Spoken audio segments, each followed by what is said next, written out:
Hello guys, welcome back to my channel. Today I have with me here a very favorite person, my better half, my wife, Mrs. Anita Acquah, and we'll be talking on the theme Married to Medicine.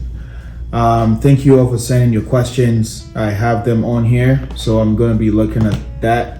I'm going to pose the questions to my wife. If there's something I need to pitch in, I will.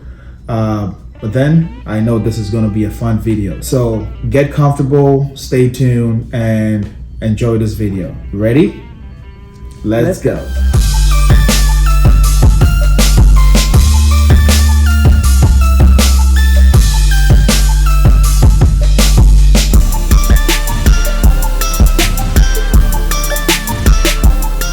Welcome back. So we'll start by going through the questions.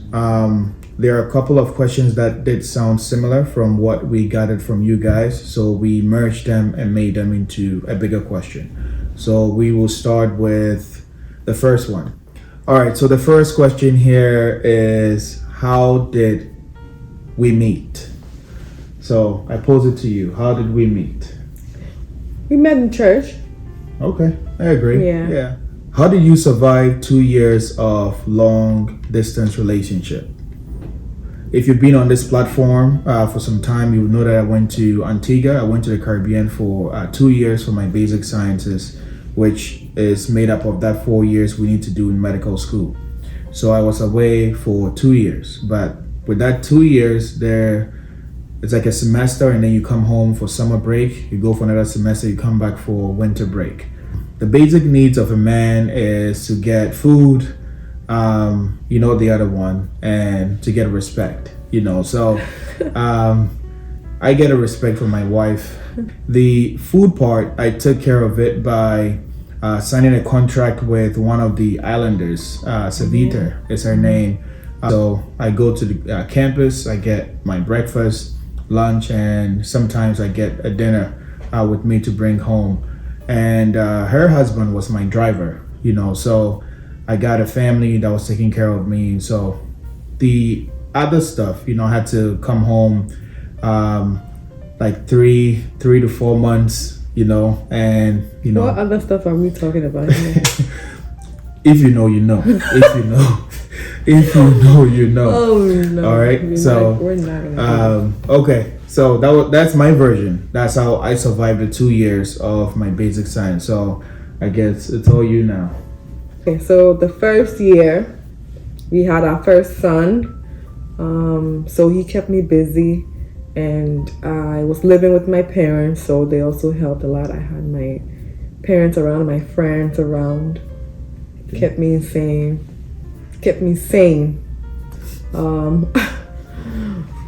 I also took a trip to Ghana, which also helped a lot. That was a good trip. I guess whatever that happened in Ghana stays in Ghana. No comments on that.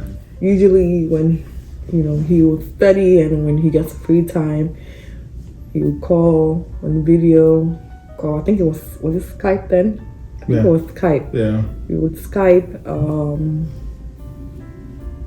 For hours? Yeah, sometimes he would Skype, he'd be studying, and we'd be on and we'd be talking. We had a lot of support from family that really helped as well. Unfortunately, she didn't even take a trip to the Caribbean. She chose to go to Ghana. So also, one thing that we did was at the end of every month, if you remember, we'd always do a review, and we would talk about things that we could improve, or things that we did that we liked, and things, stuff like that. That really helped. Yeah. Like a monthly review of everything. Yeah. All right. So the next question here is, did you ever see yourself marrying a doctor? No. Never. I never imagined myself being with a guy like him. He was almost the opposite of the kind of guy that I liked. And that attracted me to him even more because, it was very different, it was very different. And 9 years later, we're still here. And we're still in college. And I mean, he did tell me he wanted to be a doctor, but the journey did not start yet. So, I mean, I didn't know this was the whole process. I never knew this is what I have to, go through, sacrifice. It's a lot. It's a lot. All right. So the next question here is, how did you gather patience to deal with his stress of medical education and childcare? Yeah. So like I said previously, we had a lot of support from family. Yeah, I took a trip to Ghana because it was just too much for me. I just needed, a young girl, I just got married, I had a child, my life just changed drastically, and I was kind of going crazy. So I was like, I really need time for myself, which is very important. If you are a mother or wife, you do need time for yourself, away from your children and away from your husband, away from everything. You do need that to keep you sane. From Emil's perspective, I think she did an excellent job. Her family was supportive. Even though I was stressing in med school, she did her best to make sure the home was taken good care of while I was away. And with the child, we had our first son, and we also used a babysitter. After when I started going back to work, we had a babysitter. Yeah.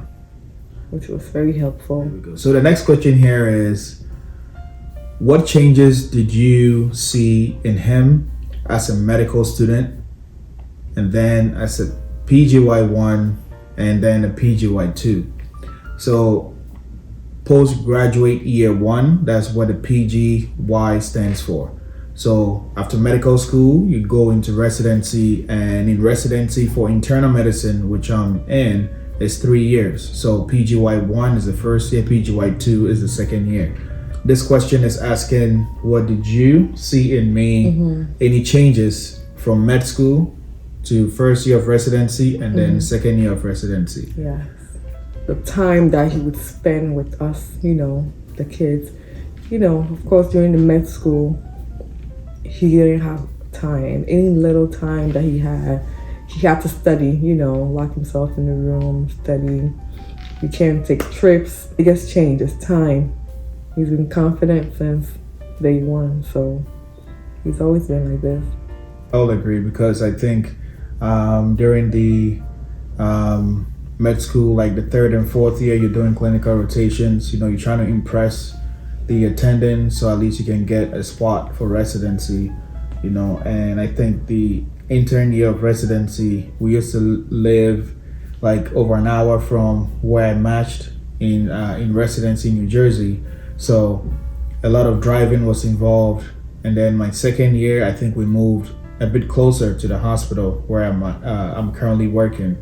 And even though it's 45 minutes away, I think it was better than over 1 hour drive during my first year of residency. So yeah. I agree. Yeah, more time. Yeah. More time. Yeah. And I know the kids love it too, to see me home. Yeah. You could do a little bit more stuff. Okay, let's go to the next question. All right, so this person wanted to get some advice on dating a medical student or a medical resident. You need patience, number one. A lot of patience. And you're going to have to do a lot of sacrificing. You have to understand that, okay, this is the journey that they're going on. So if you want to be a part of their life, you have to sacrifice. And dating a doctor or a medical student or resident or being married to them, you have to sacrifice time. It's all about time. You have to understand them when they have to, they can't go on that trip, or you guys can't even go out, to dinner for a birthday or an anniversary or, stuff like that. You have to be able to be very understanding when it comes to stuff like that. You are going to have to put a lot of things on hold when it comes to, the relationship between you and your partner. You might have to sacrifice because every situation is different. This is with my experience, that's what I had to do. All right, so to the next question. What sustained your relationship? Of course, prayer. Okay. Patience, communication, like we said before. That's kind of the same answers over and over again, because that is basically how we survived. Discipline. Self-discipline is also a big one. I agree. Yeah, and make sure you always talk it out. If there's a problem, you always talk it out, discuss, right? Yeah. I know I don't always like to do that, but as the years goes by, you get better at things, you learn from each other, because yeah. I agree. Yeah. So so God has been the center of this marriage, and for all the years.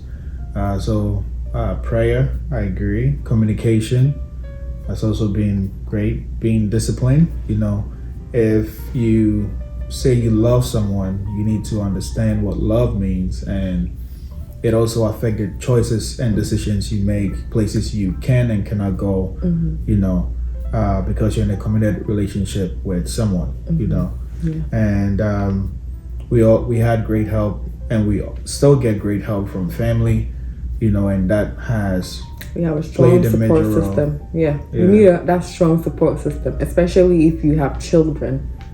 You need that support system, because it's going to be very hard. Yeah. How many years have we been married? 9 years in August. Wow. Congratulations. Yeah. Congrats. Why did you decide to marry at a young age? Oof, that's a good one. I chose to get married because of my the vision that I have for my life, and in my world, I think having a partner, having someone with me to go on that journey from the beginning is better off. Someone special. Having someone special with me from the beginning of that journey is better off than picking up someone halfway through the journey. I don't think that person may appreciate the process compared to someone whom I started with. I do appreciate her agreeing to marry me. At least we've been blessed with 3 kids, and we're still going. We did not even date for long. If you missed my video on knowledge, understanding, and wisdom, I'll leave the link up here. I did say 1 or 2 things in there. We didn't date for long, and I don't think it's necessary even to date long, because you may be with somebody dating, you may not know everything about that person, and then you get married, and then in the first year you guys are going through a whole lot of stress, but if you've made your mind, you found that person, you want to be with that person to the end of time, you just need to make that decision, get married, and at least you can learn as you go. No one is perfect. We all make bad choices here and there, but after you make that decision to be with that person, you need to be responsible enough to stay with that person till the end of time. So the main thing for a man, you just need to have your vision. After you have that vision, having that person with you through that journey is necessary, and everything flows, everything happens the way they should. And also to add to that, with relationships, whether friendship or marriage, nobody, like you said, nobody's perfect.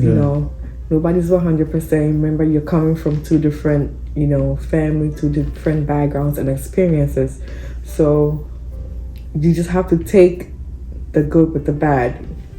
You take the good thing that works together for you, and then whatever that does not work for you, it's about compromise. Be ready to accept the flaws. You have to be ready to work through it. If something happens, talk about it. You don't always have to discuss with other people. You don't always have to discuss, like when we have we don't really have a lot of issues, but when we have a problem, we just talk it out. I don't have to call his father or his brother or his sister Neither does he have to, call my parents. We can solve it out ourselves. I mean, 9 years. We must be doing something right. We must be. Must be doing something right, and we're still going. All right. So the next question here is, how do you balance it all? How do you balance it all? It's a good one. It's a good one. That's a good one. I think life it's about balance. You don't want to be in disequilibrium. Everything needs to balance out for you to be sane. Residency is stressful. But it's very unlikely to see me looking stressed or being stressed in a hospital. Because I have a good balance. I come home, things are taken care of. I go to work, I do what is expected of me, and I think I have a balance. And the pivot on which we have this balance is on the fear of God. I think our trust in God has put us in equilibrium as to what we do, and help from family,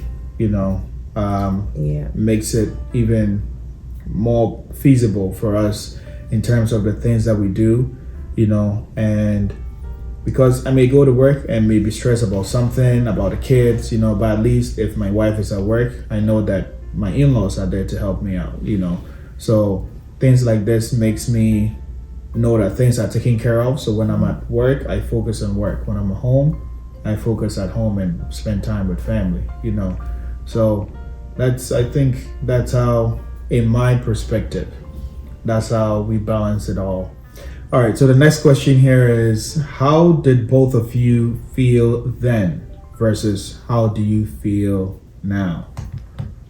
That's a good one. So I would just say that, then we were younger. We had little to no experience. Like I said earlier, we did not date for a long time. So with little experience going into marriage, there was a fear, there was a heightened experience of jealousy. I'm a jealous guy, several occasions where I displayed my jealousy and it did not look good, So, but now I'm not worried, now I've grown, I'm more matured. I understand her better, I respect her choices and her decisions. I'm happy. Life is good at my end. If you've been around me, you've heard me say a lot. Life is good. Yeah. So that's a theme, and I thank God for giving me this wonderful lady to make my life on earth juicy. The one thing is, I'm more happy because he's able to live his dream. The goals that we set, they're not even slowly, they're actually being accomplished. All right, so the question here is there anything you would have done differently? If so, what and why?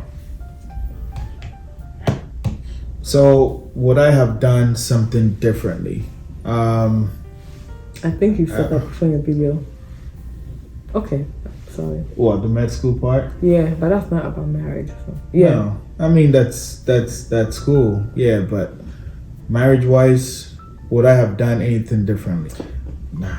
If I'm to come back to this world, I think God had to make sure that He create her also to come on earth, because I'm gonna be choosing her again, and I love you. Me too. All right, guys, thank you all for staying tuned. This is the end of this video. There'll be more sessions coming up on the theme Married to Medicine. Yep. So keep sending your questions. There'll be a time that will involve our first son, and he'll be asking us some questions. We'll do some charades and we'll make it fun. And right now it's past midnight. It's late, and hey, we gotta get some sleep. There's work tomorrow. All right, guys, thank you all for your time, and I'll see you in the next video. Shalom. No, we'll do it again. This way. Ready? You ready? Let's go. So the first question here is, how did we made. And here goes the baby crying.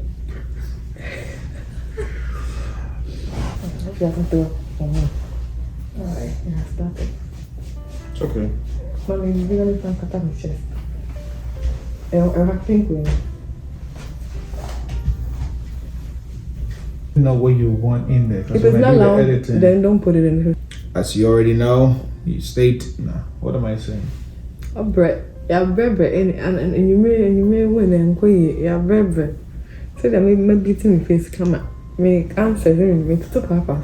I know. Because I didn't get enough sleep. But I don't know. Come in to me. I'm going to come for food.